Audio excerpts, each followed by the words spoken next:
Hoje nós vamos estar falando sobre Rebeca, né? Finalizando o nosso estudo. Viemos aí uma semana lendo os capítulos, né? 24, 25, 26 e 27. Finalizamos hoje.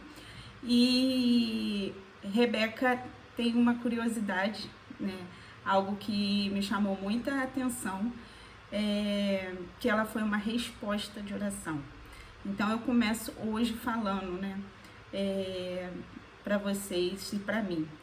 Nós podemos ser uma resposta de oração, assim como Rebeca foi.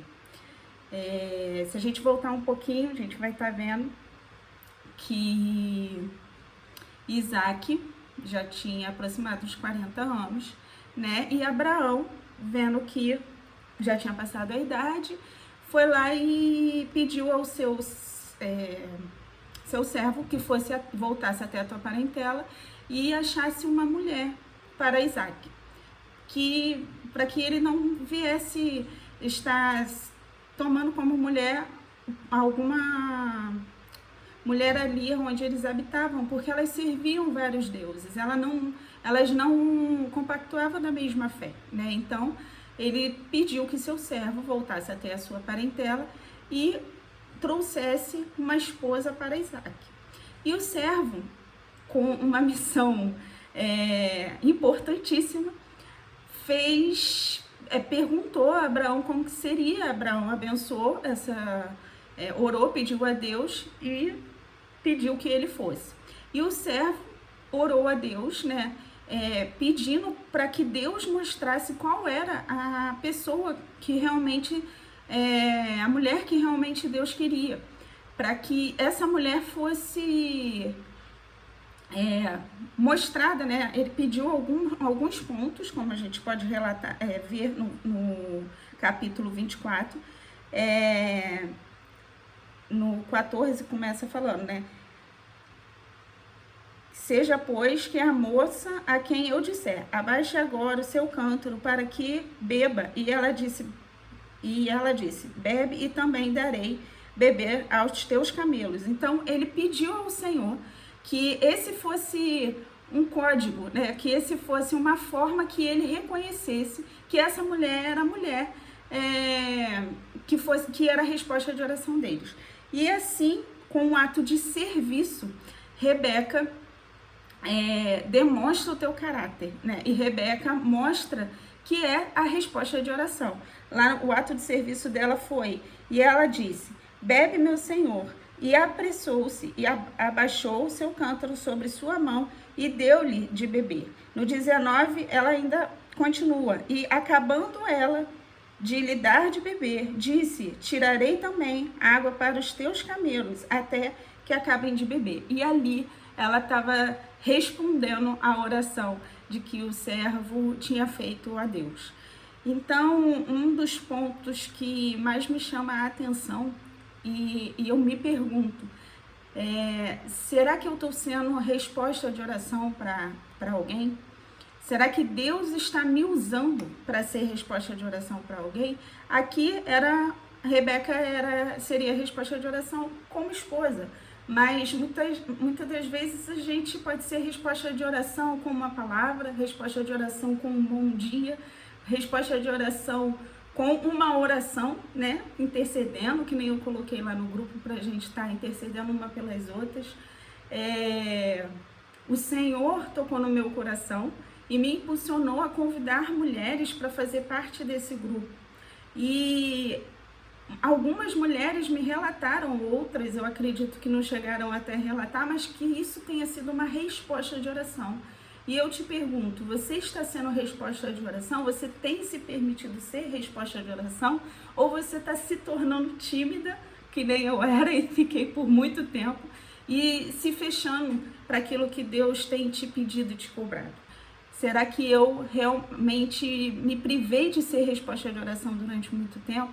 Será que Deus teve que usar outras pessoas para responder a oração de alguém? E, além disso, eu vejo 6 lições, né, que eu aprendo com Rebeca. A primeira é o que eu relatei aqui, que foi o ato de serviço, né, a humildade e o serviço.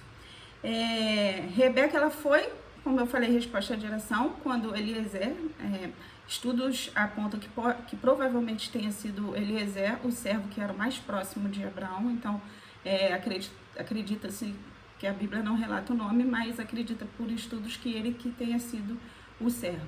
E pediu ao Senhor, né, que lhe guiasse e que fosse até a terra para trazer a esposa. E esse ato de serviço e humildade, ele é um ato que não só confirma a oração de Abraão, de Eliezer, que é o servo, como de Isaac, mas também ele confirma o caráter que ela tem, né? E esse caráter é um caráter que se iguala a Jesus. É esse caráter que nós devemos ter. Esse caráter e essa sensibilidade que nós devemos demonstrar para o mundo, né? Demonstrar para os nossos filhos, demonstrar para os nossos esposos, demonstrar para onde a gente passa, dentro do nosso trabalho, dentro de uma comunidade, né, que a gente está inserida e que Deus nos inseriu, principalmente nós que fomos trago do Brasil para cá, para FAF. Então, eu pergunto, será que a gente está sendo humilde e está tendo esse ato de serviço aqui onde Deus nos colocou? Porque eu acredito que Deus tem um propósito em todas as coisas, não existe coincidência, né? Existe aquilo que Deus tem e espera de nós. Ele nos plantou aqui, nos colocou aqui nessa cidade, e eu creio que Ele espera de nós sermos com o caráter dele e que servimos a essa cidade. Então, esse é o primeiro ponto que eu aprendo. O segundo é a intimidade que ela tem com Deus, né? A Bíblia, ela relata que a fé de Rebeca não é que ela seja maior que Isaac, mas ela teve uma intimidade, ela teve uma resposta do Senhor. O Senhor se apresentou a ela primeiro do que de Isaac, né? A primeira vez que Deus conversa com ela, que Deus responde a ela tá grávida, né? Ela tá ali, alguns relatam que é no ato de ter o bebê, né? No parto. E Deus responde dizendo que ali teria 2 nações, né? Porque ela pergunta ao Senhor por que ela está passando por aquele momento.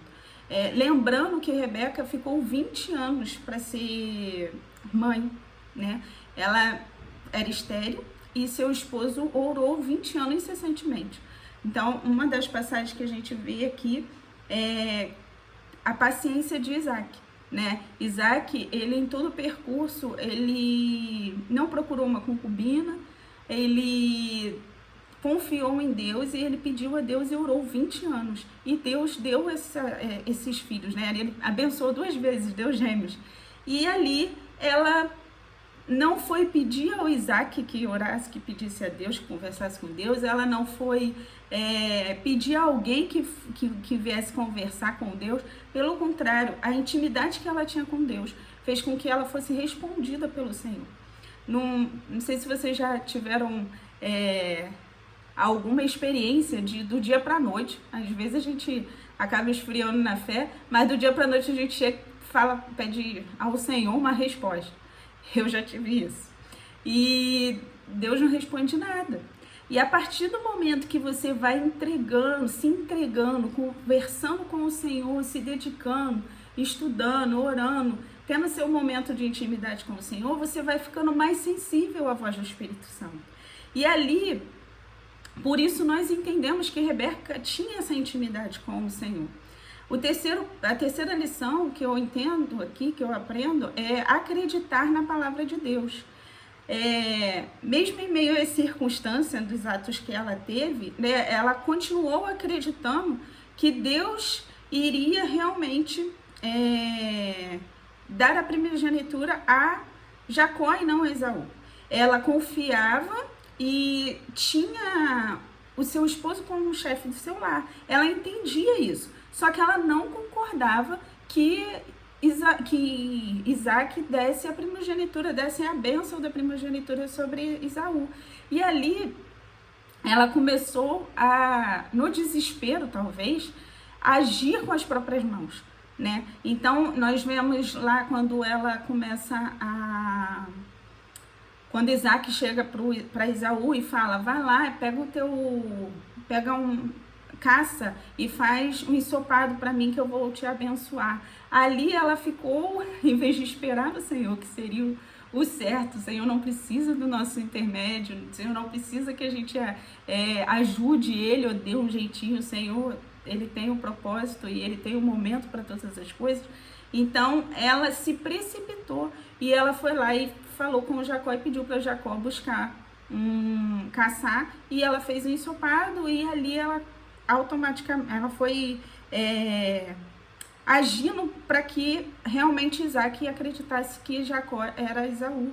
Então ela pegou a roupa de Isaac, pegou a roupa de Esaú, pegou os pelos, né, do animal e colocou na mão, porque Esaú era mais peludo, né? Colocou na mão de Jacó e ali ela instruiu Jacó a enganar seu pai. Seu pai já estava não enxergava muito bem, né, devido à idade.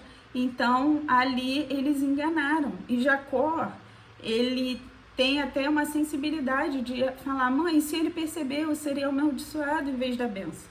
E ali ela tem um ato de falar que a sua maldição recaia sobre mim. Por quê? Porque ela acreditava fielmente naquilo que Deus tinha falado quando eles estavam dentro do seu ventre. Ela acreditava que Esaú não poderia receber a primogenitura. Então ela acreditava que ela deveria estar intercedendo e fazendo alguma coisa para que não acontecesse fora daquilo que Deus tinha para ela, para Jacó e para Esaú, né? Sem contar que Esaú também, ele vendeu a sua primogenitura, né? Então ele não dava valor.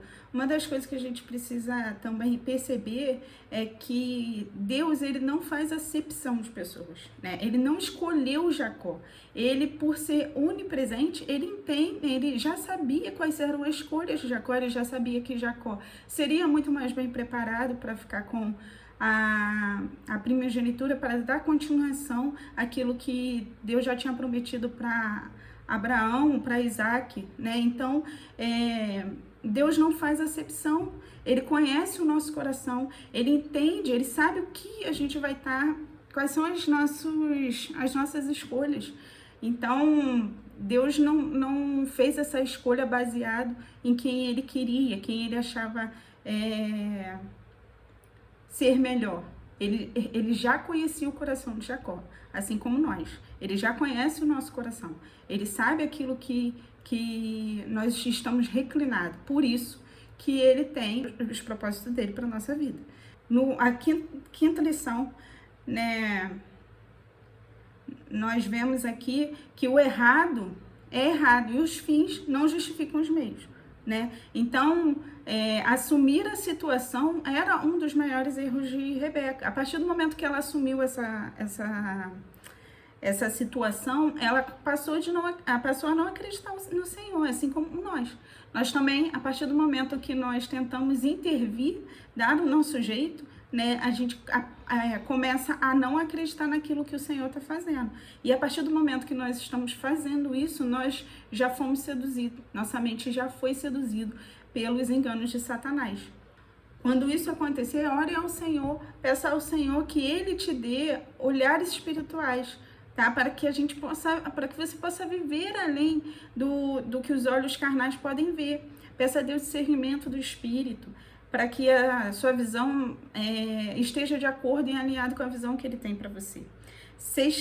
Quinta lição é aonde foi que erramos. Quantas vezes a gente faz essa pergunta para o Senhor? Onde foi que erramos? Temos 2 filhos, um conseguiu agir de uma forma correta, o outro não está agindo de uma forma correta, e a gente acaba analisando onde que eu errei, o que foi que eu fiz, né? E nós precisamos entender que existe, apesar da gente achar que somos culpados, existem tendências, não só na educação, mas tendências genéticas, influências sociais, né? Meios de comunicação que tenta intervir, né? E isso pode ser decisivo na calamidade de uma família, né? Então, que possamos entender que quem trabalha atrás de tudo isso é Satanás. Ele que tem o maior interesse de destruir a nossa família, ele que tem o maior interesse de destruir o propósito que Deus tem para a nossa vida, né? Então, no caso de Rebeca, houve uma divisão na atenção. Sim, mas da mesma forma que frutificou para o coração de Jacó, não frutificou no coração de Esaú. Então, que possamos entender que os dois estavam no mesmo cenário, os dois tinham os pais que não se comunicaram naquele momento e os dois tiveram a mesma base para estar aprendendo, apesar de Rebeca talvez ter tido uma atenção maior para Jacó, mas os dois tiveram a base, princípios bíblicos, princípios que vinham da parte do Senhor, né? E no coração de Esaú, isso não frutificou. Esaú procurou uma esposa que não estava de acordo com a vontade, não compactuava com a mesma fé que ele, que seus pais, né? Então, Esaú, de toda forma, ele tentava fazer de forma diferente do que ele tinha aprendido. Jacó, apesar de ter tentado enganar, né, enganado seu pai, ele tinha, sim, um temor a Deus. Tanto que nós vemos a partir do momento que ele fala assim: mãe, eu vou ser amaldiçoado em vez de ter a bênção, se meu pai me reconhecer. Então, nós vemos o coração de Jacó aqui. A gente vai estudar um pouco mais e entender o que Deus conheceu no coração de Jacó, né? O que Deus viu no coração de Jacó e por que ele veio receber a primogenitura, né? Rebeca foi uma mulher única de Isaac, né? Foi amada e respeitada. Isaac não procurou ter outra mulher. Teve uma vida de muita prosperidade. Isaac herdou tudo de Abraão e multiplicou, né? Nos versículos que nós lemos durante essa semana, nós vemos que aonde Deus colocava ele, ali era próspero, ali tinha prosperidade. Rebeca tinha intimidade com o Senhor, né? E que possamos entender que essa intimidade independe da intimidade que nossos esposos têm, né? Independe da intimidade que nossos filhos têm. Nós somos única para o Senhor, né? Nós não dependemos de ninguém para ter essa intimidade. Nós podemos e devemos ter uma oração simples. Deus não quer algo esplêndido, Deus não quer algo espetacular, Deus só quer que você vá para o seu quarto, ajoelhe e ora. Deus só quer que você vá para o seu quarto e estude. Deus só quer que você tenha a proximidade dele. Não precisa ser talvez no quarto, você pode estar na beira da pia, lavando a sua louça e ali conversando com o Senhor. Deus só quer isso. Ele não se importa de onde você esteja ali pedindo, intercedendo. Ele só quer a intimidade com o Senhor. Você possa pedir ao Senhor essa intimidade com o Pai, tá? É isso que ele espera de nós, é isso que ele espera de mim, espera de você. Tá? Essa é a mensagem que nós temos hoje, finalizando aí o livro de Rebeca. Vamos estar começando nos próximos dias a próxima mulher, está baseado em Raquel, e que você possa estar comentando, que você possa estar colocando aqui o que mais despertou, o que mais você achou de interessante nesse estudo.